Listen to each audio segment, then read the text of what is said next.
Welcome to bird media. నేను మీ RK. ఈ మధ్యకాలంలో సొంత పార్టీ ఎమ్మెల్యేలతో కూటమి పార్టీలకు కొన్ని తలనొప్పులు వచ్చి పడుతున్నాయి.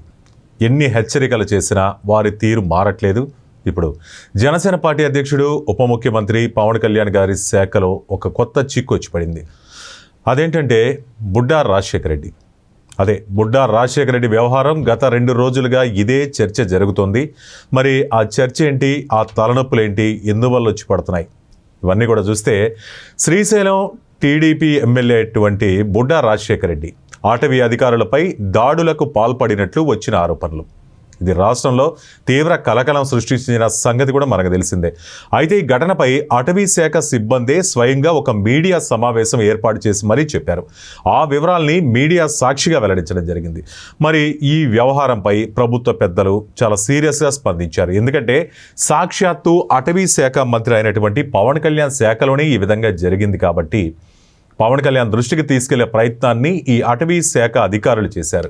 వాళ్ళు ఏం చెప్పారనేది చూస్తే, ఈ బుడ్డా రాజశేఖర రెడ్డి తన అనుచరులతో కలిసి మాపై దాడి చేశారు, అంతేకాదు వారిని ఆ చెక్ పోస్ట్ ఓపెన్ చేయమన్నారట. చేయకపోవడంతో వారిని వాహనాల్లో బంధించారట. రాత్రంతా 2 గంటల పాటు ఆ శ్రీశైలం అడవుల్లో తిప్పారు. ఇదే వాళ్ళు చేస్తున్న ఆరోపణ.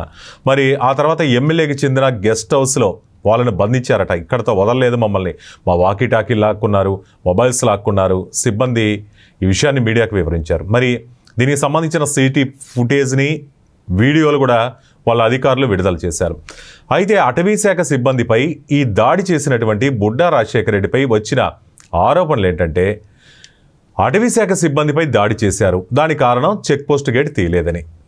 దీనిపై సిబ్బంది ఆగ్రహం వ్యక్తం చేశారు. అంతేకాదు మాపై దాడి చేసి చిత్రహింసలకు గురి చేసి అర్ధరాత్రి కానీ విడుదల చేయలేదు, అంతసేపు మమ్మల్ని నరక యాతనకు గురి చేశారు. అయితే ఇక్కడ స్పెసిఫిక్గా ఈ టైంలో మనం చెప్పుకోవాల్సింది, ఆయన ఎమ్మెల్యే అయితే ఉండొచ్చు, కానీ ఆయన ఆ శాఖ మంత్రి అయినటువంటి పవన్ కళ్యాణ్ గారిని మరిచి ఆ శాఖ సిబ్బందిపై ఇలా దుర్భాషలాడటం ఇప్పుడు చర్చనీయాంశం. లేదా వారు ఏదైనా తప్పు చేసిన ఆ అధికారులు తప్పుగా మాట్లాడినా దానికి ఒక పద్ధతి ఉంటుంది. శాఖాపరంగా వెళ్ళాలి. శాఖాపరంగా వాళ్ళు తప్పు చేస్తే వాళ్ళని సస్పెండ్ చేయడం కానీ, శాఖాపరమైన చర్యలు కానీ ఇవన్నీ తీసుకోవచ్చు. మరి ఈయన ఒక ఎమ్మెల్యే కాబట్టి ఆ విషయాన్ని ఉప ముఖ్యమంత్రి పవన్ కళ్యాణ్ గారి దృష్టికి కూడా తీసుకెళ్లొచ్చు. కానీ ఇక్కడ ఇవన్నీ ఏం చేయలేదు. అక్కడ అంతా తానే వ్యవహరించారు. ఇప్పుడు అదే ఆ అత్యుత్సాహమే, అంతా నేనే, ఇక్కడ ఈ నియోజకవర్గం నాదే అన్నట్టు ప్రవర్తించిన తీరుపై ఇప్పుడు అది ఆయన మెడకే ఉచ్చుగా మారింది. ఈ ఘటనపై ఎట్టకేలకు అధికారులు రిలీజ్ చేసినటువంటి వీడియోల ద్వారా ఉప ముఖ్యమంత్రి పవన్ కళ్యాణ్ దృష్టికి వెళ్ళింది. శాసనసభ్యులు ఆయన అనుచరుల ప్రమేయంపై కూడా వివరాలు తీసుకొని వాళ్ళపై చర్యలు తీసుకోవాలి.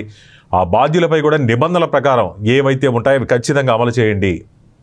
ఈ ఘటనపై డిప్యూటీ సీఎం ఆదేశాలు. పోలీసులు బుడ్డా రాజశేఖర రెడ్డిపై కొన్ని తీవ్రమైన సెక్షన్ల కింద కూడా కేసు పెట్టారు. తర్వాత పవన్ కళ్యాణ్ కూడా స్పందించారు ఎక్స్ వేదికగా, ట్విట్టర్గా. చట్టాలను ఎవరైనా అతిక్రమించి క్రిమినల్ చర్యలకు పాల్పడితే అది ఏ స్థాయిలో ఉన్నవారైనా మేము ఉపేక్షించబోము. ఫస్ట్ నుంచి కూడా ఆయన చెప్తుంది అదే. ఎలక్షన్కి ముందు చెప్పారు, ఉప ముఖ్యమంత్రి అయిన తర్వాత కూడా చెప్పారు. సొంత పార్టీ వాళ్ళనైనా కానీ నేను ఎప్పుడూ క్షమించను. అది నేనైనా కావచ్చు, సీఎం చంద్రబాబు గారైనా కావచ్చు, ఎవరైనా సరే. శాసనసభలోగా ఈ విషయాన్ని స్పష్టంగా చెప్పాం. ఇది నిజంగా హర్షించదగ్గ విషయమే. ప్రజా జీవితంలో ఉన్నవారు తమను తాము నియంత్రించుకోవాలి. ఉద్యోగుల విధి నిర్వహణకు ఆటంకం సామాన్యులు కలిగిస్తే ఏ విధంగా వీళ్ళు చర్యలు తీసుకుంటారో, అది ఎంతటి వారైనా కానీ ఉద్యోగులు వాళ్ళ ఉద్యోగాలు అంటే వాళ్ళ పరిమితులకు లోబడి చేస్తూ ఉంటారు. కానీ వాళ్ళ చేసేటటువంటి ఉద్యోగాలకి అడ్డుగా ప్రజాప్రతినిధులే వస్తే ఎలా? మరి ఈ సందర్భంగా పవన్ కళ్యాణ్ కూడా తాజాగా వచ్చినటువంటి ఒక చట్టం తీసుకురాబోతుంది కదా, దాని గురించి కూడా చెప్పారు. 31వ రోజున అరెస్ట్ అయిన, పదవి కోల్పోయేలా తీసుకురాబోతున్న చట్టాన్ని ప్రధాని నరేంద్ర మోదీ తీసుకొచ్చారు. ఈ విషయాన్ని కూడా చెప్పారు. మరి మీరు పదవి కోల్పోయే పరిస్థితులు ఉంటాయి. ఇటువంటి ఘటనలకు పాల్పడితే మీ మీద కూడా క్రిమినల్ కేసులు నమోదు చేయాల్సి ఉంటుంది. ఒకవేళ మీరు అరెస్ట్ అయ్యి జైలుకి వెళ్ళి 30 రోజులు ఉన్నారంటే మీ పోస్టు కూడా వెళ్ళిపోయే అవకాశం ఉంటుంది అని చెప్పారు. ఆయన తీరుపై కూడా తీవ్రంగా స్పందించారు.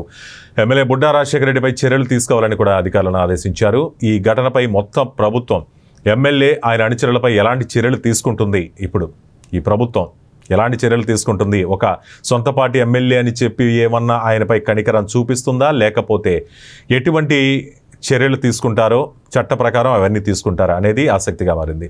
ఈ విషయంపై మీ అభిప్రాయాలని కామెంట్స్ రూపంలో తెలియజేయండి. చూస్తూనే ఉండండి బర్డ్ మీడియా. ఈ వీడియో కనుక మీకు నచ్చినట్టయితే లైక్ చేయండి, షేర్ చేయండి, సబ్స్క్రైబ్ చేయండి. అలాగే పక్కనే ఉన్న బెల్ ఐకాన్ని క్లిక్ చేయండి.